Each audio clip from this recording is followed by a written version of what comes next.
नमस्कार, बहुत बहुत स्वागत है आप सभी का। शाम के 7 बजने को है और ये वक्त है आपके सबसे पसंदीदा शो म्हारो राजस्थान का। आप सबके साथ मैं हूं प्रियंका राय। चलिए बुलेटिन में सबसे पहले एक नजर डाल लेते हैं कि 7 बजे की कौन कौन सी 7 बड़ी और सबसे अहम खबरें आज आपको दिखाएंगे। खबर नंबर 1 दिखाएंगे मेयर चुनाव को लेकर हुए दंगल की। खबर नंबर 2 होगी खाचरियावास के माफीनामा की, क्यों माफीनामा मांगा है ये आपको बताएंगे। खबर नंबर 3 दिखाएंगे बयानबाजों पर सीएम के नसीहत की। खबर नंबर 4 होगी नशे में परिवार का कत्लेआम। खबर नंबर 5 दिखाएंगे पोषाहार पर संकट की। खबर नंबर 6 होगी पाठशाला का ताला और इसके साथ ही नजर रहेगी खबर प्रदेश की हवा खराब है पर। इन खबरों के साथ और भी खबरों पर करेंगे बात। बने रहिए हमारे साथ, देखते रहिए म्हारो राजस्थान। और बुलेटिन की शुरुआत बड़ी खबर से। जयपुर नगर निगम ग्रेटर मेयर उपचुनाव का घमासान चरम पर है। मेयर की रेस से बाहर होने के बाद न्यूज 18 राजस्थान पर शील धाबाई का पहला रिएक्शन सामने आया। बीजेपी ने नहीं शील धाबाई को मेयर उम्मीदवार बनाया है। शील धाबाई कार्यवाहक मेयर हैं। तो न्यूज 18 राजस्थान पर शील धाबाई मेयर की रेस से बाहर होने के बाद पहला रिएक्शन देती नजर आई। बता दें कि बीजेपी ने उन्हें उम्मीदवार नहीं बताया, जिसके बाद वो रोती नजर आई।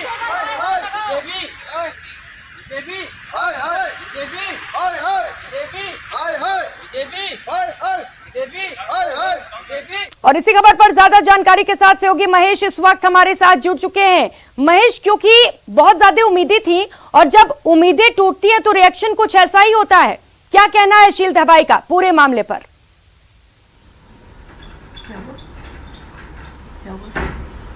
जी बिल्कुल, मैं कार्यवाहक महापौर शील धाबाई जी के साथ में ही हूं, जो ग्रेटर नगर निगम की अभी भी एक्टिंग यहाँ पर मेयर हैं। और आज जो है काफी जिस तरह से उम्मीदवारी को लेकर के एक जो घटनाक्रम रहा बीजेपी कार्यालय में, उसी पर मैं चर्चा उनसे करूंगा।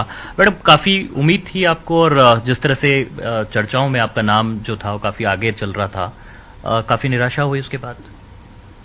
देखिए, ये तो मानव स्वभाव है। मुझे पूरा विश्वास था जिस तरह से मैंने काम किया। मेरी पार्टी की तरफ से भी मुझे कभी ये एहसास नहीं हुआ कि मेरे साथ ऐसा होगा। लास्ट मोमेंट तक मुझे यही था कि मेरी पार्टी मुझे काम के देखते हुए, भारतीय जनता पार्टी की मेरी निष्ठा को देखते हुए मुझे निश्चित तौर पर दोबारा से ये मौका देगी, लेकिन ऐसा हुआ नहीं। अब मुझे नहीं पता कि क्या कारण रहा।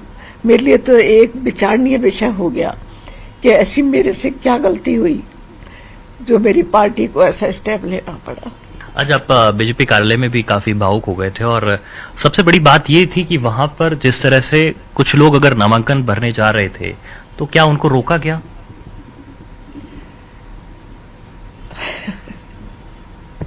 अब कुछ नहीं बोलूंगी, इसके लिए कुछ नहीं कहूंगी। अच्छा, एक बात की जिस तरह से ये भी बातें कही जा रही थी कि कई तरह का फायदा और कई तरह के नुकसान, क्योंकि चुनाव का अगला साल है और चुनाव में जाने वाले हैं, तो बीजेपी के लिए ये मुश्किल भरा हो सकता है ये फैसला?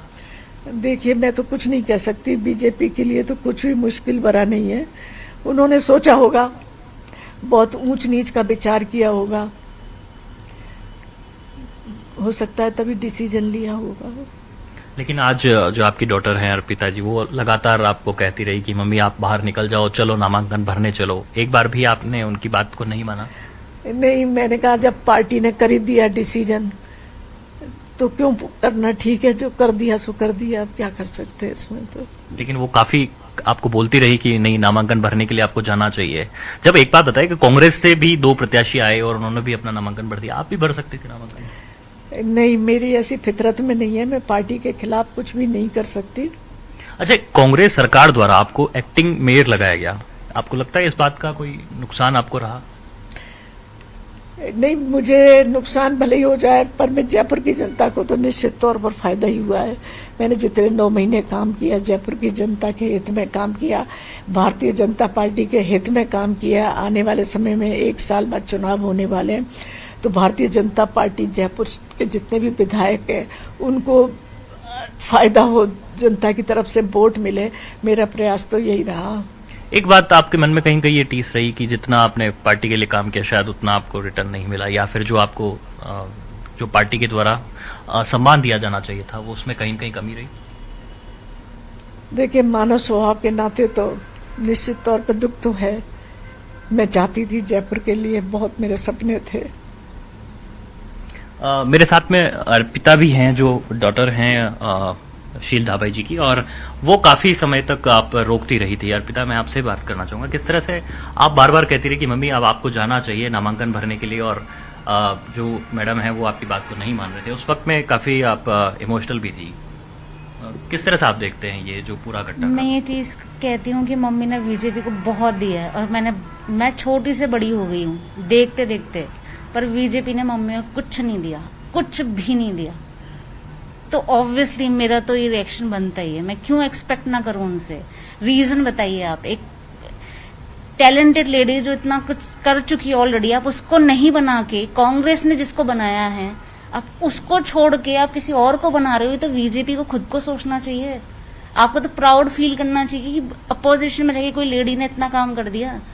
आप उसको छोड़ के आप अपना कैंडिडेट रख रहे हो। आपने तो तीसरे दर्जे की पार्टी भी बताया। क्या बीजेपी को आपने कहा थर्ड क्लास है। हाँ, मैंने बिल्कुल कहा है। मेरे लिए तो बिल्कुल है। मैं तो कांग्रेस को सल्यूट करती हूँ, बिल्कुल करती हूँ। क्या इसी बात का नुकसान हुआ कि कांग्रेस ने जो एक्टिंग मेयर मैडम को बनाया लगभग 2 बार, तो उस चीज का कहीं न कहीं बीजेपी ने गलत मायना समझा हो उसका? नहीं सर, वो तो मुझे नहीं लगता, लेकिन हमेशा से बीजेपी ने कभी सपोर्ट नहीं किया मम्मी को। मैं तो आपसे ये बोलूंगी, मैं आपको बता रही हूँ, बच्ची से बड़ी हो चुकी हूँ, लेकिन बीजेपी ने कभी मम्मी के लिए कुछ नहीं किया, कभी नहीं किया। क्या आप देखना चाहते थे अपनी मदर को? आप क्या मानना चाहते थे? क्या पार्टी किस तरह से मान सर सम्मान? ऑब्वियसली मैं ये चाह रही थी कि आप एक लेडी को एटलीस्ट, जब आपको पता है कि उनका भी टाइम लास्ट है, आप उनको सब एक रिस्पेक्ट के तौर पे उसको दे देते। आप कर सकते थे, पर आपने क्यों नहीं किया? क्यों नहीं किया? मैं रीजन पूछना चाहती हूँ बीजेपी से, आप मुझे जवाब दीजिए, क्यों नहीं किया आपने? एक रिस्पेक्ट के तौर पे कर देते आप, आपने और किसी चीज के लिए नहीं किया, आप रिस्पेक्ट के तौर पे कर सकते थे, आपने क्यों नहीं किया? आप बताइए। ये तो हर जगह समझ में दिख रहा है, बल्कि और ज्यादा दिख रहा है कि कांग्रेस को जिसने बना दिया, बीजेपी वाले नहीं बना रहे। मैडम, मैं अब आपसे जानना चाहूंगा, क्या अब लगता है किस तरह का ये चुनाव है? क्योंकि कई तरह की आशंकाएं हैं इस चुनाव पर। अब बहुत बड़ी निगाहें टिकी हुई हैं, कह रहे हैं कि क्रॉस वोटिंग का भी डर है। किस तरह से आप इस चुनाव को देखते हैं? देखिए, जिस तरह से भारतीय जनता पार्टी का बहुमत है, तो मैं समझती हूँ कोई दिक्कत नहीं आनी चाहिए। लेकिन जो कांग्रेस के जो बड़े नेता हैं या मंत्री प्रताप सिंह खाचरियावास बार बार कह रहे हैं कि विष्णु लाटा प्रकरण दोहराया जा सकता है। नहीं, वो तो कांग्रेस के नेता हैं, कुछ भी कह सकते हैं, लेकिन फिलहाल भारतीय जनता पार्टी के फुल मेजॉरिटी है। मुझे कोई ऐसा चांस लगता नहीं है। कई लोग असंतुष्ट बताए जा रहे हैं। अब देखिए, संतुष्ट असंतुष्ट, संतुष्ट तो सब नहीं हो सकते। सबके अपने अपने रीजन्स हैं, अपने अपने सोच है, क्या सोचते हैं, क्योंकि वोट करने जाएंगे वहाँ पर कोई देखने वाला नहीं है। उनके मन की जो भाव होगी वही कर पाएंगे। आप कहीं भी रख लीजिए उनको, जिसको जहाँ देना है वो तो देगा ही। जी, लेकिन आपको लगता है कि बीजेपी का मेयर ही बन करके आएगा? हाँ, मैं जैसे जिस तरह से बीजेपी का बहुमत है, मुझे लगता है बीजेपी का बन जाएगा। तो प्रियंका, जिस तरह से मन में कहीं न कहीं दर्द जो है वो इस बात का जरूर है उन्होंने कि जो मान सम्मान जो वे चाहते थे पार्टी से, उस तरह का नहीं मिला, लेकिन फिर भी कह रहे हैं कि पार्टी जो है उनके लिए सर्वोपरि है और पार्टी का प्रत्याशी जीत करके आएगा। इस तरह की उम्मीद शील धाबाई यहाँ पर जता रही हैं। बिल्कुल महेश, एक लंबा वक्त शील धाबाई ने बीजेपी को दिया है, लॉयलिस्ट भी रही और काफी लंबे समय तक बीजेपी में कार्य भी किया, और इसके बाद जब इस तरीके का फैसला सामने आया, उम्मीदवार किसी और को बनाया गया, तो ऐसे में सवाल तो उठेंगे ना कि आखिर इन्हें मौका क्यों नहीं मिला। बहुत शुक्रिया आपका महेश इन तमाम जानकारियों के लिए। तो न्यूज 18 राजस्थान पर शील धाबाई मेयर की रेस से बाहर होने के बाद उन्होंने अपना पहला रिएक्शन साझा किया है न्यूज 18 राजस्थान के साथ। उन्होंने कहा है कि एक इंसान होने के नाते, मानव होने के नाते बिल्कुल उन्हें बुरा लगा है, लेकिन वो बीजेपी के साथ है और इसके साथ ही बीजेपी के उम्मीदवार के लिए, जीत के लिए उन्होंने ये भी कहा है कि बीजेपी के उम्मीदवार की ही जीत होगी। तो धाबाई ने कहा है, मेरे साथ पता नहीं ये कैसे हो गया, उन्हें उम्मीद थी कि इस बार उन्हें ही उम्मीदवार बनाया जाएगा और जयपुर के लिए उन्होंने बड़े सपने देखे थे। धाबाई ने न्यूज 18 से खास बातचीत की और ये तमाम बातें साझा की। उन्होंने कहा है कि उम्मीद थी कि इस बार उन्हें उम्मीदवार बनाया जाएगा।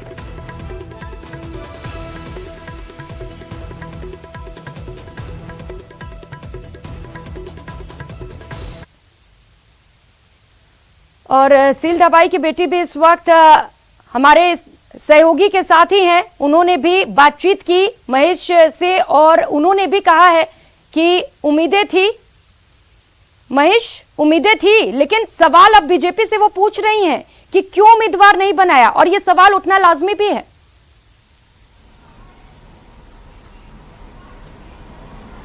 देखिए, बिल्कुल अर्पिता हमारे साथ में इस समय है और आज अर्पिता का जो बयान था वो काफी जो है चर्चाओं में रहा। और अर्पिता लगातार अपनी मदर जो शील धाबाई हैं उनको लगातार ये कहती रही कि उन्हें जाना चाहिए और नामांकन जो है वो दाखिल जरूर करना चाहिए क्योंकि उनका अधिकार है। अर्पिता, किस तरह की मन में इस बात की कसक रही कि नामांकन आप नहीं भर पाए? बिल्कुल रही है, और मैं तो जिन्होंने ये बोला कि मैं सेटिस्फाई होकर वहां से गई हूँ, मैं बिल्कुल भी नहीं गई हूँ। बिल्कुल सेटिस्फाई होकर नहीं गई हूँ। जो भी ये बोलते हैं कि मैं वहां से सेटिस्फाई होकर गई हूँ, मैं नहीं गई हूँ। कांग्रेस के कई नेता ये कह रहे हैं कि बीजेपी के कार्यालय में जिस तरह से रोका गया सभी बाकी प्रत्याशियों को, ये गलत है। आप भी देखते कि लोकतांत्रिक तरीके में इस तरह की बात को ठीक नहीं ये तो सही है सर, आप नहीं रोक सकते किसी को। क्या आप कहना चाहेंगे किस तरह से ये जो किसी हर को बार नहीं ये कि पहले भी कमरे में बंद कर दिया गया, इस बार बिल्कुल रोका गया था। मैंने पहले भी मम्मी से यही चीज बोली थी कि आप जाओ। मैंने इस बार भी यही चीज बोला कि आप जाओ, आप नहीं रोक सकते किसी को। उन्होंने बकायदा बंद कर रखा था उनको, आप कैसे रोक सकते हो किसी को? आज ये जो आपका एग्रेशन एक्सप्रेशन ये जो था, ये इमोशन किस तरह से ये आप इमोशनल नहीं बोल रही, वो मेरी मदर है, मैं इसलिए नहीं बोल रही सर। मैंने उनका स्ट्रगल देखा है बीजेपी में। अगर बीजेपी उस स्ट्रगल को नहीं देख सकती तो मेरा रिएक्शन बनता ही है, बिल्कुल बनता है। और मैं तो सबके लिए कहती हूँ, मैं क्या बोलूं अभी, मेरे पास वर्ड्स नहीं है अभी। तो प्रियंका, देख रहे हैं कि अर्पिता जो है वो खुल करके यहाँ पर सामने आई है। उन्होंने साफ तौर पर कहा है कि देखिए, नामांकन भरने से किसी को नहीं रोका जाना चाहिए था। भले ही शील धाबाई जो हैं वो इस बात को नहीं कह रही हों, लेकिन अर्पिता कहीं न कहीं इस बात को जो है जरूर यहाँ पर उठा रही हैं और कह रही हैं कि नामांकन पत्र दाखिल करने से किसी को भी रोकना उनके अधिकारों का इसे हनन कहा जा सकता है। जी महेश, क्योंकि मंत्री प्रताप सिंह खाचरियावास ये भी कह रहे हैं कि इस तरीके से रोका नहीं जा सकता है, ये गलत है और ऐसा करने पर अगर सरकार चाहे तो कार्रवाई भी कर सकती है।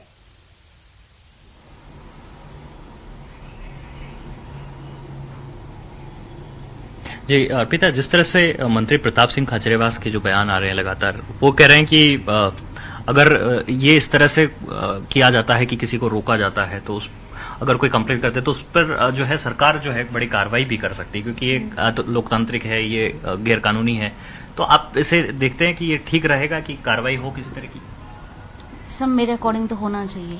लीगली आप किसी को रोक नहीं सकते, नहीं रोक सकते। किसी तरह की जोर जबरदस्ती करना बिल्कुल नहीं कर सकते। बकायदा उनको रूम में बंद किया हुआ था, मेरे को गेट खटखटाना पड़ा है कि आप उनको निकालो गेट से बाहर, और उनको बंद कर रखा था। आप लीगली नहीं रोक सकते, किसी को नहीं रोक सकते, और वो उनके साथ हुआ है।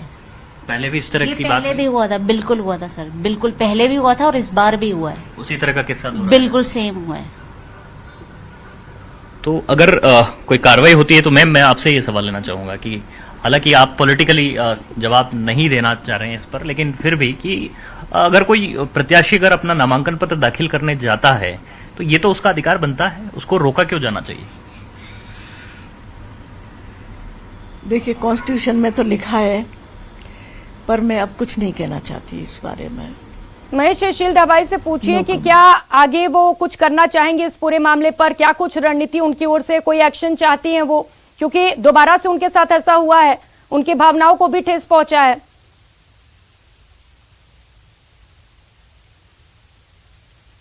जिस तरह से आपकी भावनाओं को ठेस पहुंची है इस पूरे प्रकरण को लेकर के, और ये एक बार की का किस्सा नहीं, दूसरी बार भी आपके साथ में इसी तरह की बात हुई, आप चाहते हैं कि कुछ हो इसमें, कोई पार्टी को आप कोई ध्यान दिलाना चाहें या उन पर किस तरह की कोई कार्रवाई चाहते हैं? क्या आप किसी तरह की कोई नहीं, मैं कोई कार्रवाई नहीं चाहती। पार्टी की मर्जी है, पार्टी की इच्छा है, किसको देना चाहती है किसको नहीं देना चाहती, इस पर तो मैं कोई कमेंट नहीं कर सकती।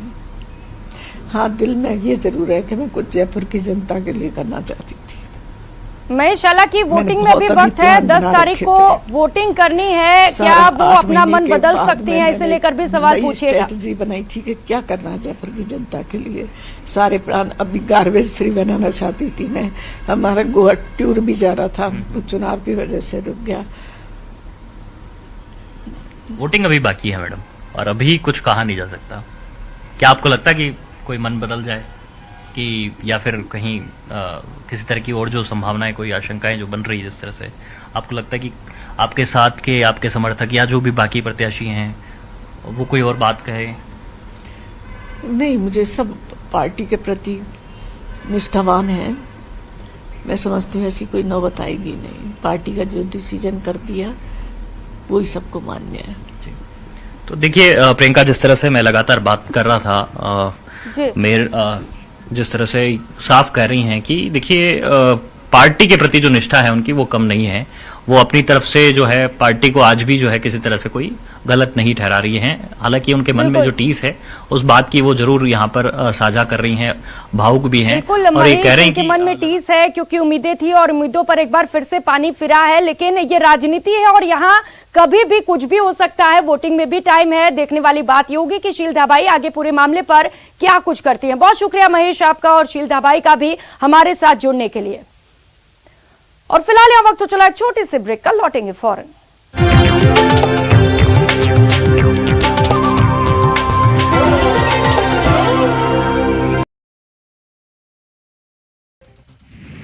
पाकिस्तान के पूर्व प्रधानमंत्री इमरान खान पर एक राजनीतिक रैली के दौरान हमला किया गया। इस दौरान उनके पैर में गोली लगी। हालांकि खतरे से अब इमरान बाहर बताए जा रहे हैं।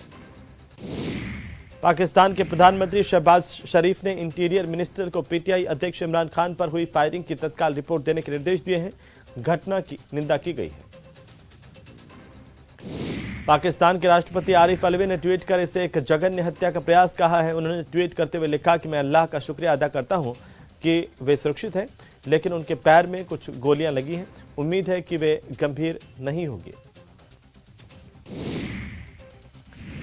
उधर सीवीसी के कार्यक्रम में प्रधानमंत्री नरेंद्र मोदी ने संबोधित करते हुए कहा कि सिर्फ 20% पुरुष भ्रष्टाचार के खिलाफ लड़ाई में इनाम ले गए और 80% इनाम बेटियां ले गई। इन पुरुषों में भी भ्रष्टाचार के खिलाफ वही ताकत पैदा हो जो बेटियों के दिलो दिमाग में है।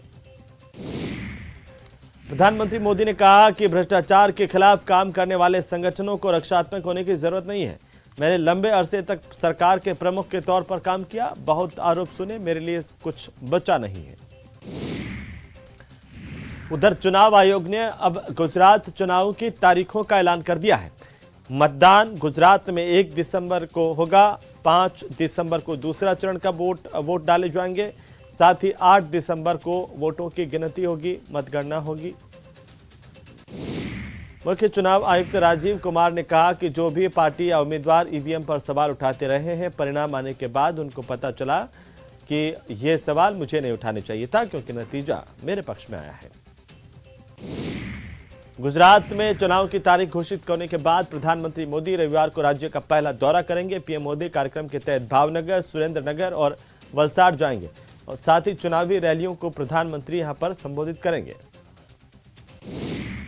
बीजेपी अध्यक्ष जेपी नड्डा ने गुजरात विधानसभा चुनावों की तारीखों की घोषणा का स्वागत किया और दावा यह किया कि प्रधानमंत्री नरेंद्र मोदी के नेतृत्व में उनकी पार्टी भारी बहुमत से जीत दर्ज करेगी और फिर से सरकार बनाएगी। बीजेपी के राष्ट्रीय अध्यक्ष जेपी नड्डा ने हिमाचल में एक सभा को संबोधित किया और कहा कि ये डिजिटल इंडिया है, बढ़ता हुआ इंडिया है। हिमाचल प्रदेश का भी विकास तभी हुआ है जब भारतीय जनता पार्टी की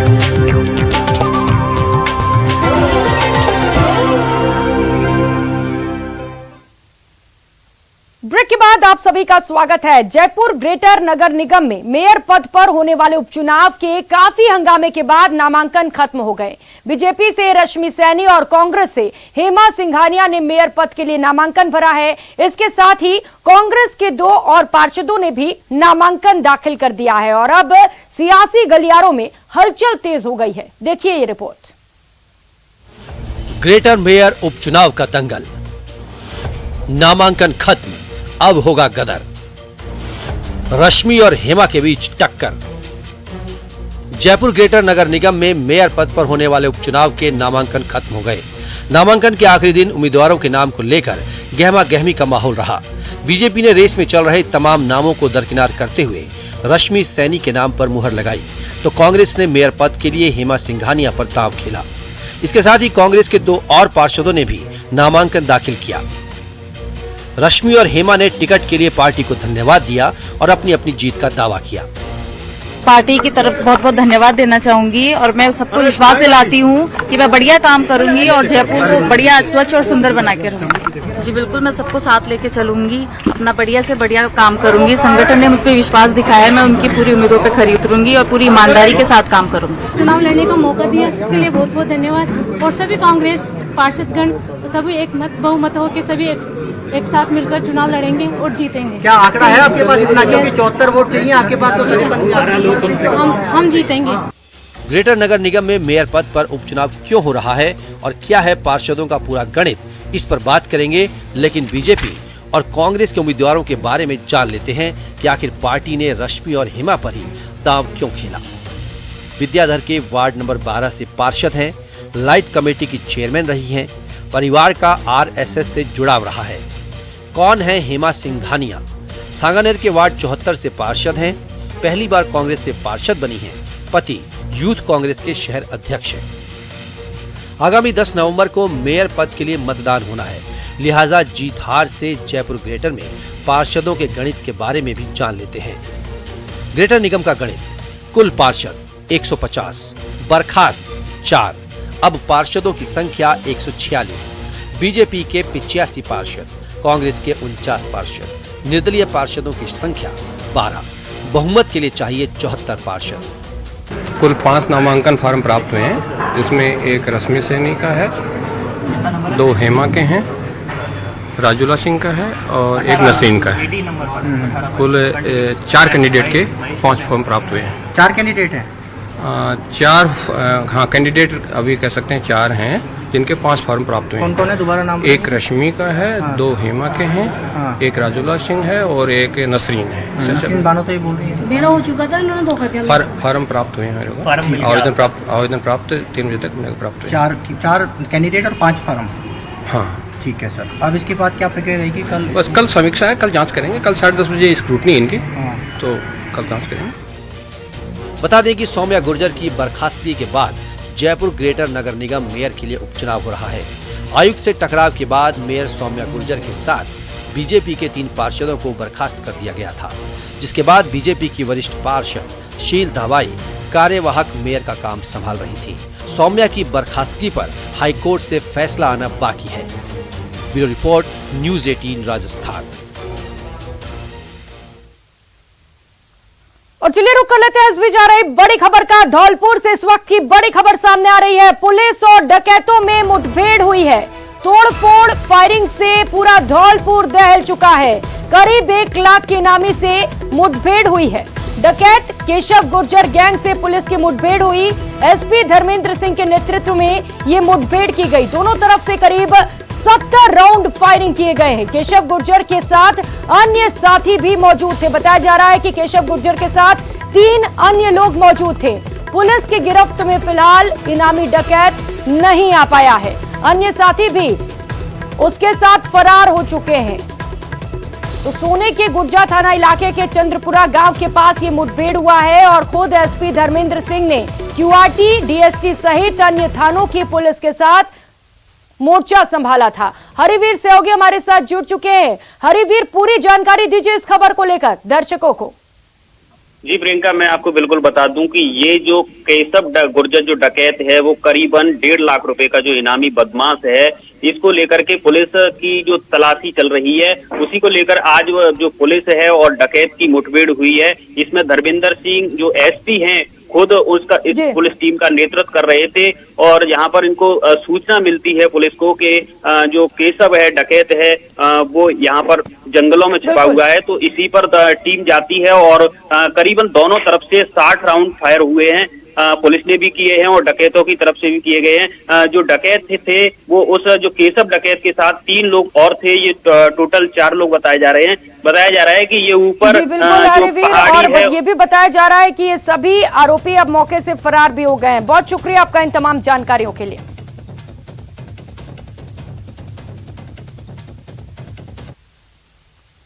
और रुक कर लेते हैं अगली खबर का। सचिन पायलट और अशोक गहलोत के खेमों के बीच चल रही खींचतान के बीच अब मंत्रियों में भी विवाद सामने आ रहे हैं। हालांकि गहलोत गुट के दोनों मंत्रियों ने एक दूसरे के प्रति अपनी सदिच्छा जाहिर कर विवाद का पटाक्षेप कर दिया है। प्रताप पर जोशी का पलटवार, नहीं आका किसी को कमतर।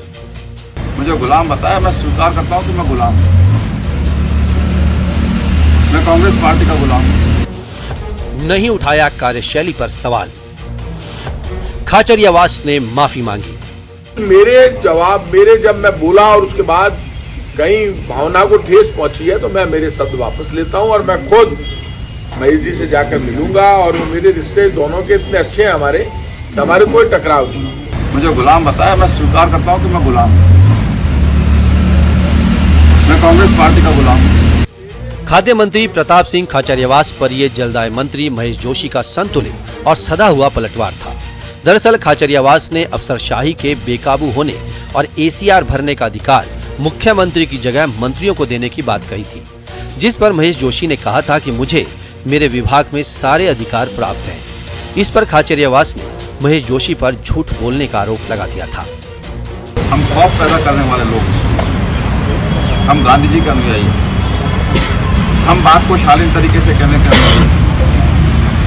इसलिए मैं कहना चाहता हूँ, न तो मैंने किसी सीमा का उल्लंघन किया, न मैंने किसी पर छीटाकशी करी, न किसी मंत्री की भर्ती पर सवाल उठाए, न किसी मंत्री को कमजोर बताया, न अपने आप को ताकतवर बताया। और मुख्यमंत्री कार्यालय तो सब सारे मंत्रियों के साथ खड़ा है। मुख्यमंत्री जी की इच्छा से तो हम सब लोग मंत्री बने हुए हैं। अगर मुख्यमंत्री जी नहीं चाहते तो हम लोग मंत्री बने हुए थोड़ी। महेश जोशी ने कहा कि मेरे विभाग में अधिकारियों से मुझे कोई शिकायत नहीं है। प्रताप सिंह को है तो सीएम से मिलकर ठीक कर लें। मीडिया में जाके और अपनी बात को मुख्यमंत्री तक पहुंचाना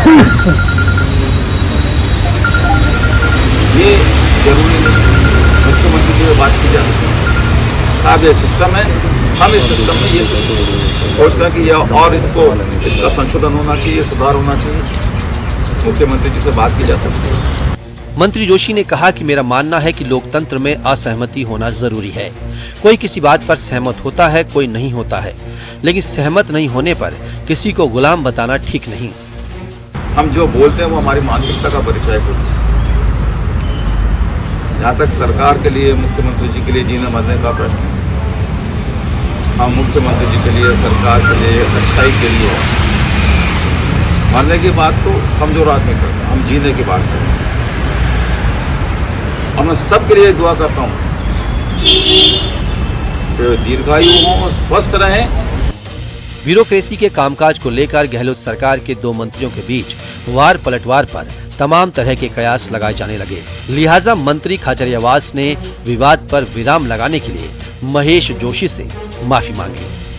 लेकिन मेरा मकसद सिर्फ इतना ही था कि यदि कोई अच्छा इशू, सही इशू, लीगल इशू उठाए, एसीआर का मैंने इशू उठाया तो मैंने इसलिए उठाया कि एसीआर मेरा राइट है, वो मिनिस्टरों को मिलना चाहिए।